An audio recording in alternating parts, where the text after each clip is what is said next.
Oui, cette loi a été écrite pour le MEDEF qui pourra contourner les syndicats via un référendum patronal pour mettre en place des accords de baisse de salaire, d'augmentation du temps de travail ou de mutation forcée.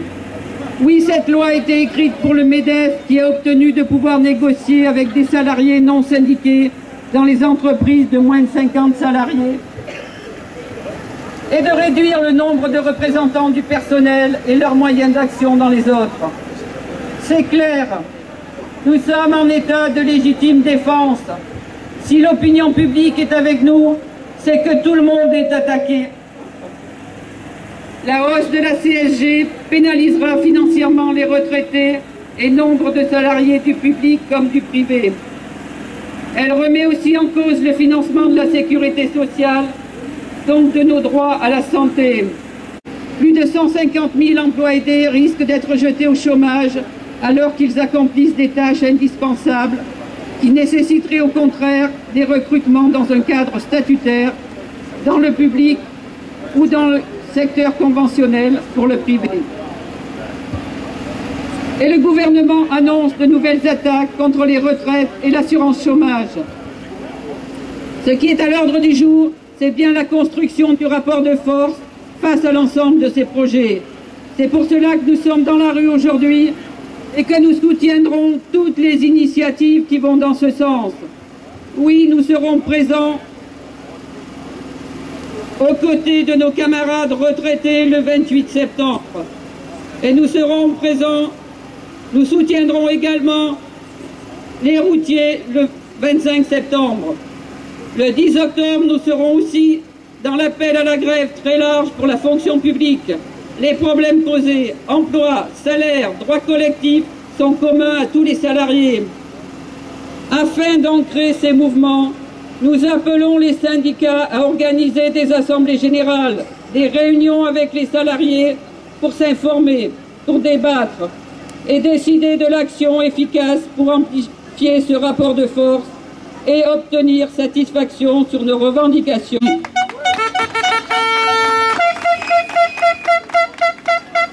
Des déclarations de la FSU Corrèze. Depuis l'arrivée du nouveau gouvernement, les mesures négatives s'accumulent pour les salariés du privé et du public, comme pour les retraités et les jeunes. Les salaires stagnent, le pouvoir d'achat régresse, la précarité se développe. La FSU partage la colère et les préoccupations des organisations qui condamnent les remises en cause des droits sociaux des salariés que la réforme du Code du travail génère, sous couvert de flexibilité et d'adaptabilité du marché du travail. La FSU sera toujours du côté des salariés du privé et du public dès lors que les revendications s'orientent vers plus de justice sociale et vers un meilleur partage des richesses. Au regard des richesses que nous produisons, comme en témoignent les bénéfices des plus grandes entreprises françaises et les dividendes que s'octroient les actionnaires, il est totalement hallucinant, au prétexte fallacieux du manque de compétitivité des entreprises françaises, de justifier tous les reculs sociaux et professionnels de l'ensemble des travailleurs. Les travailleurs du privé dont on veut réduire les droits à peau de chagrin, et les agents de la fonction publique à qui l'on prépare des réformes tout aussi douloureuses, sont et seront dans la même galère. Il faut le dire, l'expliquer et convaincre. Nous ne réglerons pas les problèmes des uns sans les autres. La gravité des attaques, les reculs qu'elles engendreraient, dans l'hypothèse où le gouvernement ne céderait pas, nous oblige plus que jamais à rechercher la convergence des luttes. Nous constatons hélas, et nous le déplorons, que toutes les organisations syndicales n'appellent pas aux mobilisations. Mais nous constatons aussi qu'au sein même de certaines organisations, il y a des appels à la grève malgré le positionnement de leur direction nationale. Rien n'est définitivement figé. rien n'est définitivement figé. Camarades, il ne s'agit plus aujourd'hui de stigmatiser tel ou tel, ou d'attendre un hypothétique revirement de position d'une OS ou d'une autre. Il s'agit de ramener au plus vite à nous nos collègues de travail qui ne sont pas dans la rue aujourd'hui. C'est un travail de conviction au plus près, dans les usines, les entreprises et les services. C'est le travail qui nous incombe à chacun. C'est de cela dont nous devons nous occuper prioritairement. Le gouvernement n'a pas répondu aux mobilisations du 12 septembre. Dont acte. Peut-être que ce soir, il continuera à fanfaronner et poursuivra dans la voie de l'humiliation. J'espère que demain, les illettrés, les feignants, les cyniques, les extrêmes sauront se rassembler et relever la tête. L'honneur du peuple de France, c'est de poursuivre la lutte et d'aspirer au progrès de l'humanité. Je vous remercie.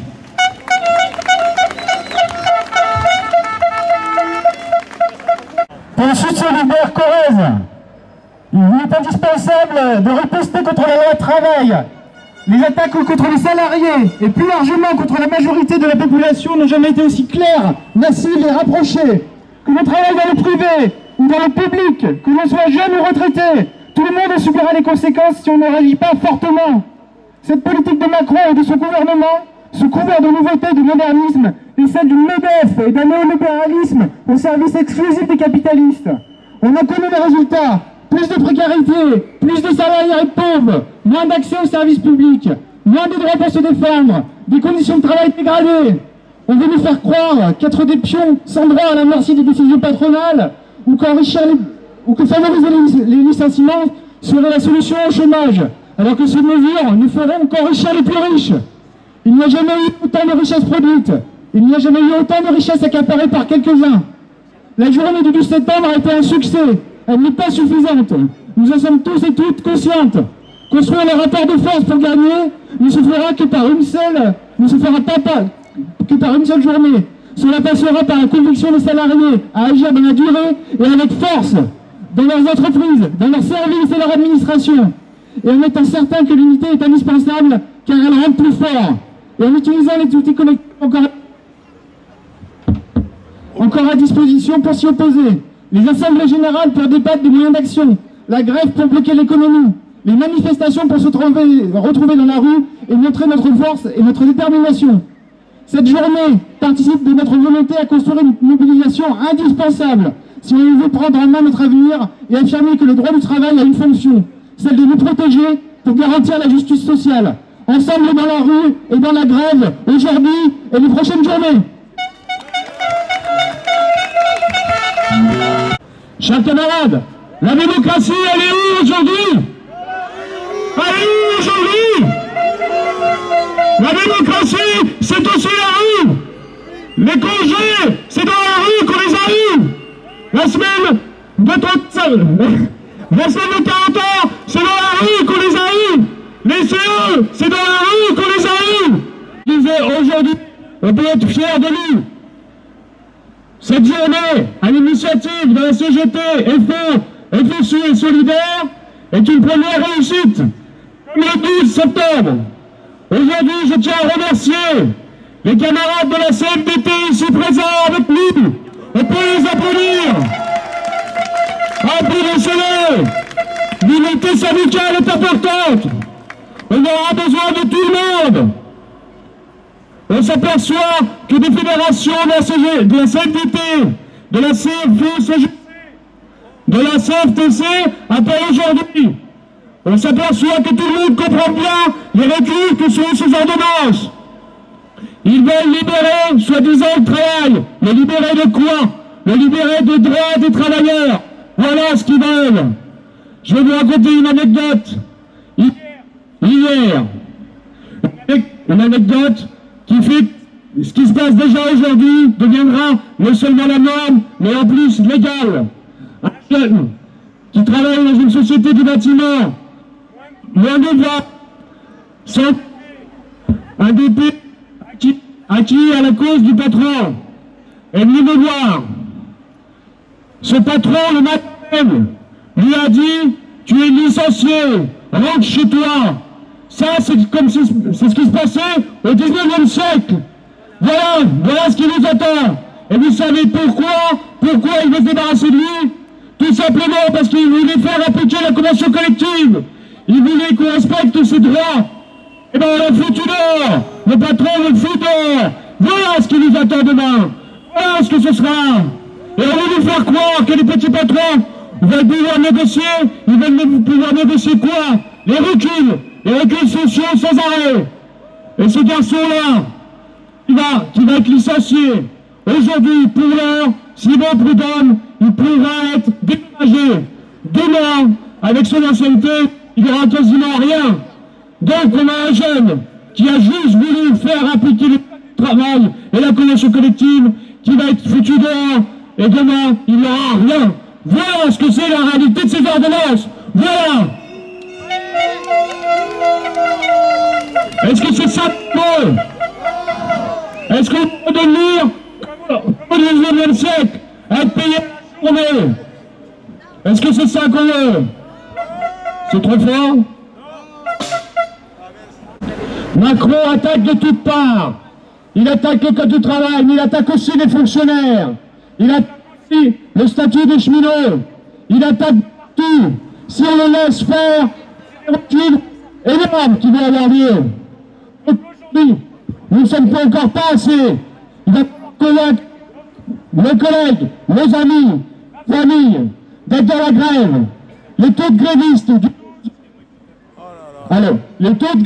du 12 septembre étaient aussi importants, voire même plus importants que ceux pour la loi travail. Donc il y a de l'espoir. C'est pas fini. On va nous faire croire que parce que les ordonnances seront passées en Conseil des ministres que c'est fini. Non, il y a encore 3 mois après. Et puisque le Parlement a fait, la rue peut les faire. Alors est-ce que vous voulez les faire, ces putains d'ordonnances? Est-ce que vous voulez les défaire? Est-ce que vous allez voir vos collègues pour leur dire de venir avec nous? Allez voir vos collègues. Donc on va partir jusqu'à la permanence des élus.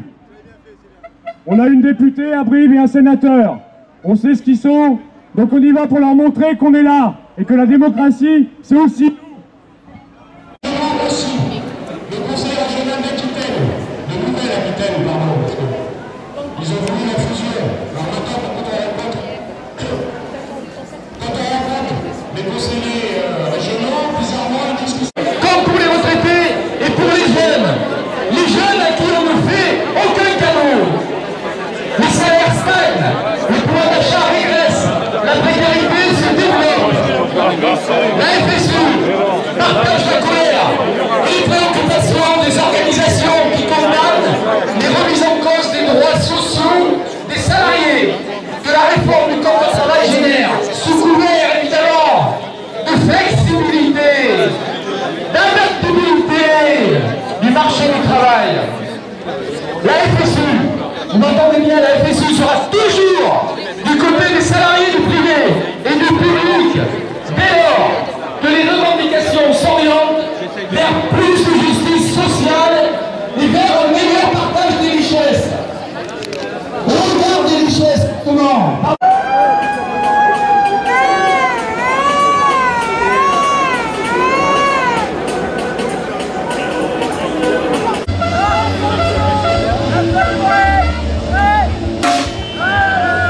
One more time.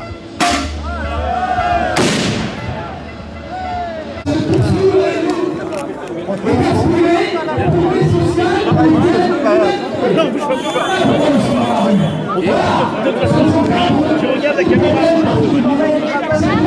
Allez,